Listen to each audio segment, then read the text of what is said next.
রাধে রাধে বন্ধুরা, কেমন আছো তোমরা সবাই? আশা করতেছি সবাই খুব ভালো আছো, সুস্থ আছো। আমি কিন্তু ভালো আছি। আমার আর একটা নতুন ভিডিওতে তোমাদের জানাই অনেক অনেক স্বাগত। আশা করতেছি ভিডিওটা তোমাদের ভালো লাগবে কোনো না কোনো জায়গায়। তো চলো ভিডিওটা স্টার্ট করা যাক।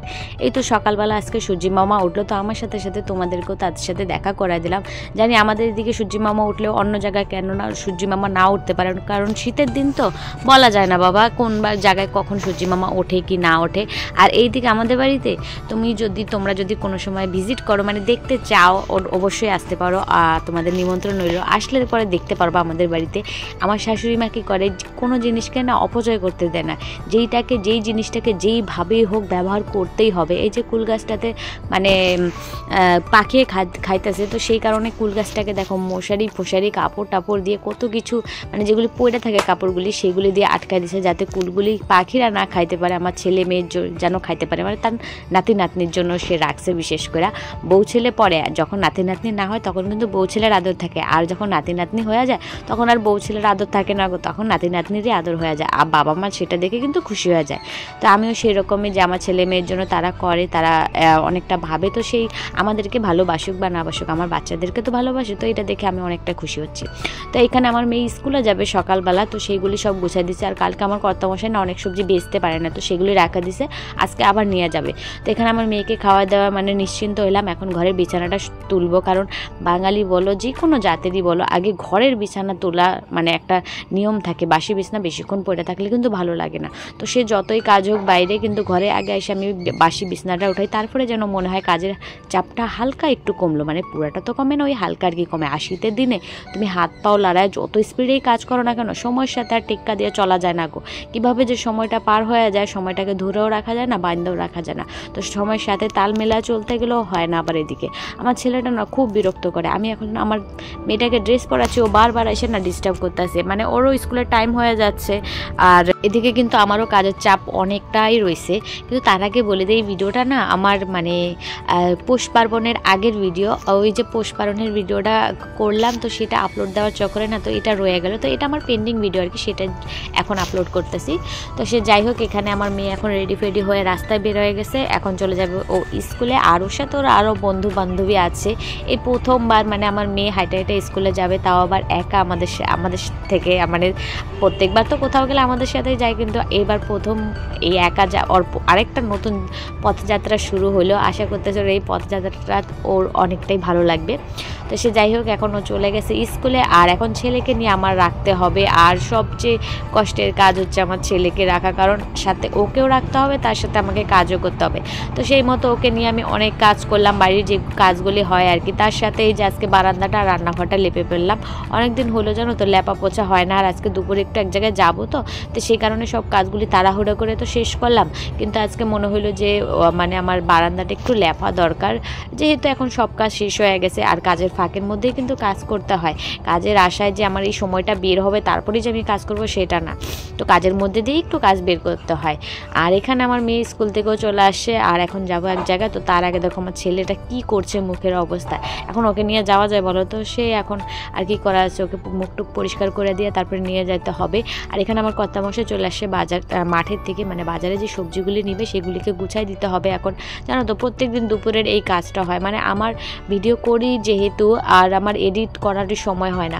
আমার ছেলেটা এই যে দুপুরবেলা এখন একটু ঘুমাবে, তখন আমাকে এই যে কাজগুলি সব গুছাই দিতে হবে। মানে আমি সকাল থেকে পুরো 3টা অবধি কোনো মতেই ফ্রি হয় না। 3টার পরে যেই ফ্রি হই তখন এডিট করতে হয়, ভিডিও পোস্ট করতে হয়, আবার অনেক কাজ থাকে। যারা সোশ্যাল মিডিয়ায় আছো সেই কাজগুলি করার জন্য তো অনেক সময় সময়ই পাই না। তারপরে ওই সময়ের মধ্যে থেকে আর কি সময়টা বের করি নিজের জন্য। এখন যদি সময়টা আমি না বের করি তাহলে পরে আমার খুবই আফসোস হয়। আর আফসোস জিনিসটা না আমার একদমই পছন্দ হয় না। যে কোনো ভালো হোক খারাপ হোক, জিনিসটা করার পর আফসোস করাটা সেটা আলাদা, কিন্তু যদি আমি না করেই আফসোস করি আগে থেকে, তাহলে কিন্তু সেটা ভালো না। তো এইখানে এই যে বাড়ির সব কাজ দাজ করে সন্ধ্যার আগে আগে বেরোলাম। আর আজকে এক জায়গায় গেলাম। আর আমাদের এখানে আমাদের একটা টিম আছে, যেখানে যাওয়ার সময় মানে আমাদের কর্তামশাইরা তো আর যায় না সেরকম একটা, আমরা আশেপাশে গেলেই আমাদের টিম নিয়ে যাই। আর আজকেও সেই একই টিম নিয়ে গেছি। নিয়ে আসার সময় এই যে একটু ফটো মটো তুললাম। এই জায়গাটা জানো তো খুব ভিড় হয়, কিন্তু এই জায়গাটা ফটো মটো তুলে না খুব সুন্দর হয়।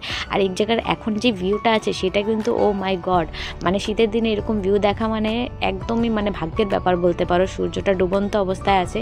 তো আমার সাথে সাথে তোমাদেরকেও আবার একবার এক ঝলক দেখাই দিলাম সূর্যি মামাকে। আর এখানে আমরা গ্যাং নিয়ে যাইতেছি বাড়ির দিকে, আর তার সাথে হাসি ঠাট্টা তো হবেই, কারণ এই যে এই সময়টুকু যে আমরা কত আনন্দের মধ্যে দিয়ে কাটে আমরা একটা গৃহিণীরাই, সাধারণ গৃহিণীরাই বেশ ভালো করে জানি। আমাদের ঘরের বাইরে তেমন একটা বেরোনো হয় না, ওই ঘরের বাইরে বেরোলে আর কি ওই রাস্তাঘাটে কাজের মাধ্যমে একটু দেখা হইলো, ওই অবধিই শেষ। তাছাড়া আমাদের এক্সট্রা করে ঘুরতেও যাওয়া হয় না, তেমন কোনো জায়গায় যাওয়া হয় না। নিমন্ত্রণে যদি এক জায়গায় পড়লো তাহলেই যাওয়া হয়। তো সেই মতো আজকে এক জায়গায় হইলাম। আর আমাদের গ্যাং যেটা আছে ভাই, সেটার মধ্যে আমি একটু তুফান আর কি, সবাই শান্ত হইলে কী হবে, আমি একটু তুফান, আর আমার সাথে সাথে সবাইকেই নাচাই দিই। তো সেইখানে আমি অনেক কথাবার্তা বললাম, হাসাহাসি করলাম, তারপরে তাদেরকে বিদায় জানায় বাড়ি চলে আসলাম।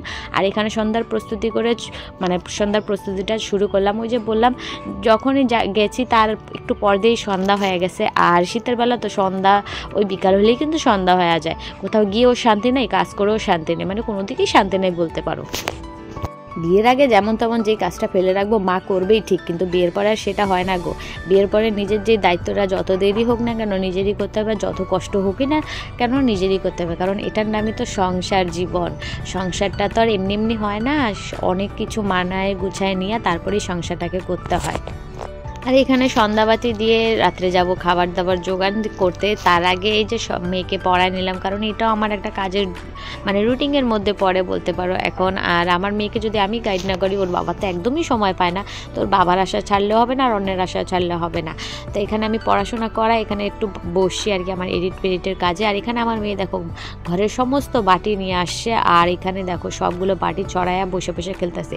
তো এই খেলনা বাটি দেখে না আমারও সেই পুরোনো দিনগুলির কথা মনে পড়ে যায়। মানে আমিও শৈশবকালে না ঠিক এরকমই করতাম, খেলনা বাটি যা ছিল ওইখান থেকে রান্না করা, মা যেগুলি রান্না করতো সেগুলো নিয়ে এসে রান্না খেলতাম, খুব ভালো লাগতো। মিস্কিটের মধ্যে রাইখা বলতাম কি এটা আমার ফ্রিজ, মানে অনেক রকম করে খেলনা বাটি খেলতাম। এখন তো সব বাচ্চারা মোবাইল দিয়ে খেলে, আমার বাচ্চা হোক বা যারই বাচ্চা হোক, সব এখন মোবাইলের দিন। আগে আমরা অনেক সুন্দর মাঠে ঘাটে এখানে ওখানে বসে খেলতাম, তখন আমরা মোবাইল জিনিসটা চিনতাম না। আর সত্যি কথা বলতে এখনকার থেকে তখনকার জেনারেশনে অনেক অনেক ভালো ছিল। এখন ঘরে বসে বসে মোবাইল টিপতে টিপতে বাচ্চারা অল্প বয়সে তো চশমা নিচ্ছে, তার মধ্যে আবার কেউ ভালো হচ্ছে আবার কেউ অনেকই খারাপ হয়ে যাচ্ছে। আমি সবার কথা এখানে তুলব না, কারণ অনেক বাচ্চা আছে যে মোবাইল দেখে পড়াশোনা করে, মোবাইলের থেকেই তারা পড়াশোনার যেই মানে আইডিয়া হয় সেগুলো আনে। কিন্তু গ্রামের বেশিরভাগই বাচ্চা কিন্তু একটুখানি বদমাশ হয়ে যায় মোবাইলটা হাতে পেলে, কারণ সঠিকভাবে মোবাইলটা কেউই ব্যবহার করে না, সে বড় হোক বা ছোট হোক। ভাগ্যিস আমাদের সময় মোবাইলটা ছিল না, নাহলে ওই সুন্দর মুহূর্তগুলি আমরা সত্যি পাইতাম না, আর আমাদের ছেলে মেয়েকেও বুঝাইতে পারতাম না। তো আমি আমার মেয়েকে যথেষ্ট পরিমাণে বলি যে আমি ছোটোবেলায় এরকম খেলতাম, এইটা খেলতাম, মানে যেইটুকুনি দেখানো যায় সেটুকুনি দেখাতাম। আর আমাদের মানে ছোটোবেলায় মানে যখন বিয়ের আগে, আমি এমনকি বিয়ের আগের দিন পর্যন্ত আমার কর্তামশাইয়ের সাথে খেলা খেলে এসছি, মানে মাঠে একটা খেলাটার নাম গাদি হয়, তো সেই খেলাটাই খেলে আসছি। তো বিয়ের আগের দিন পর্যন্ত, তাহলে ভাবো যে আমি কতটা খেলতাম, মাঠে দৌড়াদৌড়ি করতাম। আর প্রত্যেক দিন তো হাত পা কাটতো, সেটার ব্যথা হইতো না। আর এখন একটুখানি ব্যথা পেলে ওরে বাবা সে মাথায় করে রাখে, হ্যাঁ আমার এখানে ব্যথা হয়েছে, আমি কাজটা করতে পারবো না, হ্যাংনা ত্যাংনা। আর তখন ব্যথা হলেও বুঝতাম না, যখন চান করতে যেতাম তখনই যখন জ্বলতো তখন বুঝতাম যে হ্যাঁ এই জায়গাটায় তো আমার ব্যথা হয়েছে। তো সেই দিনগুলি আর কি স্মৃতি হয়ে রয়ে গেল, সেই দিনগুলি আর বাস্তবে কোনো দিনও হবে না, সেগুলি স্মৃতির মধ্যেই অনেক খুশি আছি আমি সেই স্মৃতিগুলিকে মনে করেই। তো সে যাই হোক বন্ধুরা, তোমরা আমার এই ভিডিওটাকে স্মৃতি করে রাখো না প্লিজ, তোমরা একটা ভিডিওটাকে লাইক করে দিও, অনেক কষ্ট লাগে একটা ভিডিও বানাতে। আর তোমাদের একটু সাপোর্টে কিন্তু অনেকটাই উৎসাহিত হই আর অনেকটাই আনন্দ পাই। তো তোমরা প্লিজ একটুখানি সাহায্য করে দিও, একটা লাইক করে দিও আর চ্যানেলটাকে সাবস্ক্রাইব করে দিও, আর একটা মিষ্টি করে ছোট্ট একটা কমেন্ট করে দিও, যাতে আমি তোমাদের অনেক অনেক ভালোবাসা পাই।